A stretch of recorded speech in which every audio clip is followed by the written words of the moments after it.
So today we need to talk about Social Security and food stamp overpayments because this is now one of those things that many people are looking at. What if I am overpaid my monthly benefits or I get more food stamps than I'm actually allotted? What's going to happen? Am I going to lose benefits later on in the year, or like many people are experiencing right now, the federal government is just going to come after you and claw back any overpayment?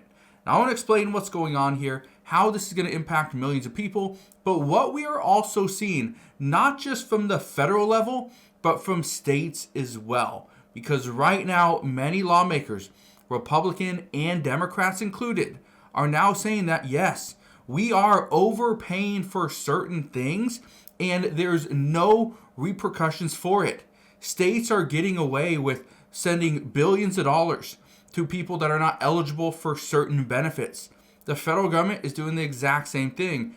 However, by clawing back some of the benefits, it is going to hurt millions of Americans. So today, I want to explain what's going on, what you are likely to see over the next several months, because according to new updates out just this morning, we are likely to see some massive changes from both the federal government and the state governments, and these are going to happen likely within the next 3 months. So I'll break all this down in just a moment, explain what is going on and how you will likely be impacted. But first, before I do, all I ask is one thing, takes 2 seconds. Go ahead, hit that like button if you enjoy these daily updates. And now let's begin.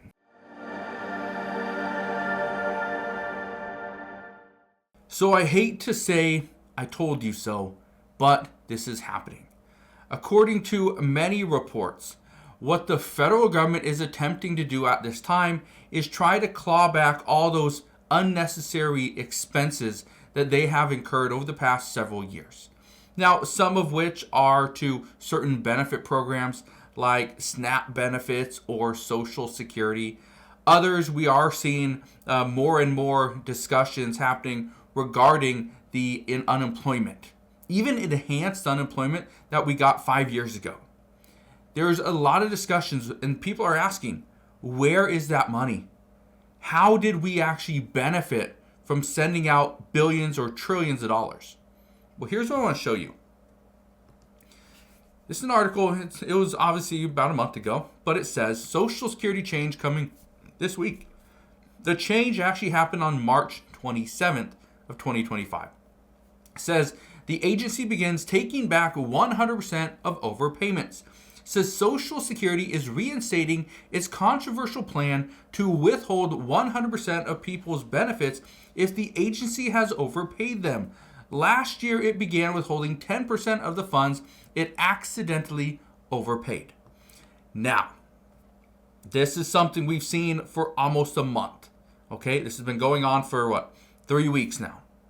And so, yes, many people are experiencing the kind of getting the letters that they have been overpaid, and now the Social Security Administration wants that money back.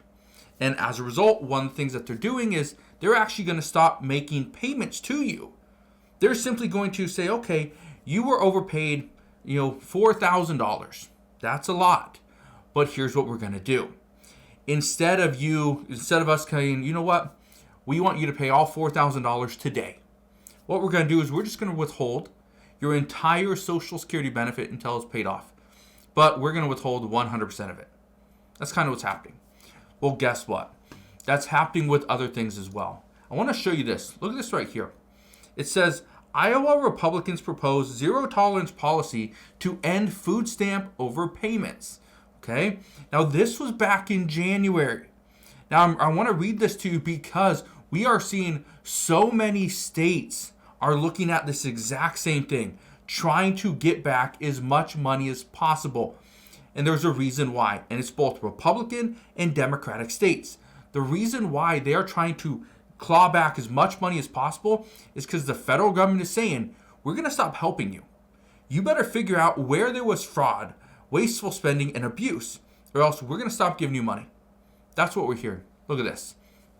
It says right here, U.S. Representative Randy Feenstra And U.S. Senator Joni Ernst on January 29th offered a bicameral bill that would amend federal law to improve the calculation and reduce the taxpayer cost of payment errors under the Supplemental Nutrition Assistance Program, or SNAP.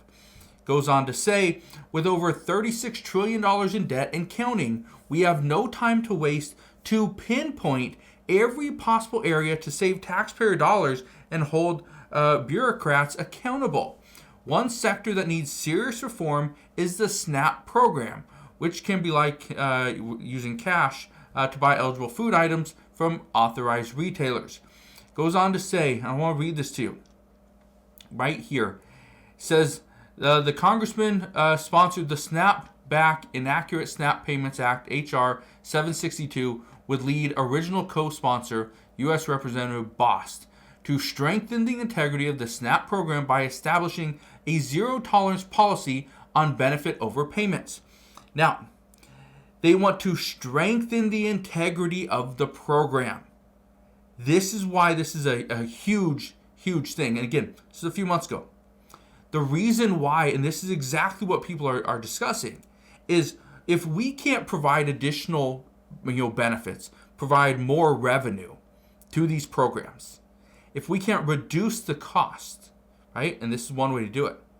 If we can't cut out eligible recipients, what we can do is we can stop the wasteful spending. We can now hold the states accountable for the amount of money that's going out to ineligible people. Let's keep reading this. As Senator Ernst sponsored the same named S302 in her chamber alongside two Republicans' original co-sponsors to specifically increase the accuracy of SNAP payment error rate calculations by amending the tolerance level from $54. Keep in mind, that is how much they have to wiggle room. $54 per month. That is insane. Okay, let's keep reading this. So it's going to go from $54 to zero. It says currently USDA counts overpayments or underpayments that are more than $54 as an error. Again, so if you're overpaid by $53 that month, that's not an overpayment. And Senator Ernst is saying, you know what? We need to go from $54 to zero. A zero tolerance policy. I want to read the rest of this to you really quick. It says, if enacted, the measure also would increase the liability that states would face if they have a comparatively high payment error rate. The summary says, and each state agency would be required to recoup any overpayments of benefits made to SNAP recipients. Okay, now, I know a lot of people are going to say, well, how's that fair? If I didn't know I was receiving an overpayment, how's that on me? And that's exactly what many lawmakers are saying as well, is the states should be responsible for these overpayments because the money is coming from the federal government. The taxpayers around the country are putting in their tax dollars, and those tax dollars are being split up amongst all the different states, and the states are then splitting it up amongst different priorities, and some of the money is going to ineligible SNAP beneficiaries, or some of the money is being overpaid. So what we are hearing right now is that there are multiple discussions being had that the states are going to be responsible. So it may take the kind of that responsibility away from you. So if you have received an overpayment from Social Security, that wouldn't go on the state. That would, again, still be held by the federal government, by the Social Security Administration. But again, that's going to show and almost ding that Social Security Administration office. That's what we're hearing, is that we can't be the ones, the American people can't be the ones that, again, we don't know how to calculate our Social Security benefit. We don't have all the numbers. And so the fact of the matter is this, for people that are being overpaid and it's a mistake on the Social Security Administration, some are saying they should be the ones held responsible, not the American people. The same goes for SNAP benefits, is if it is the responsibility of SNAP, they're the ones that are supposed to understand kind of how much money you get or from the USDA. It shouldn't be coming from the American people. Again, how do we know how much money we're supposed to get? Right? That's what some people are asking. So we're going to see what happens moving forward, but here's what I do know. Lawmakers are discussing ways to improve the lives of the American people, talking about tax cuts, talking about potential relief in some fashion. It could be a stimulus check, but it will likely be some type of tax credit. So just keep that in mind. So they're talking about those things, but at the same time, that is going to give us more money. But how do we fix the problem so that the federal government doesn't keep going further and further into debt? So again, those are the questions being had right now. I don't know which direction we're going. All I know is that the discussions are being had. So we'll see what happens moving forward, but that's what we know as of today. So again, thank you guys for watching. Consider subscribing, and I'll see you guys on the next one.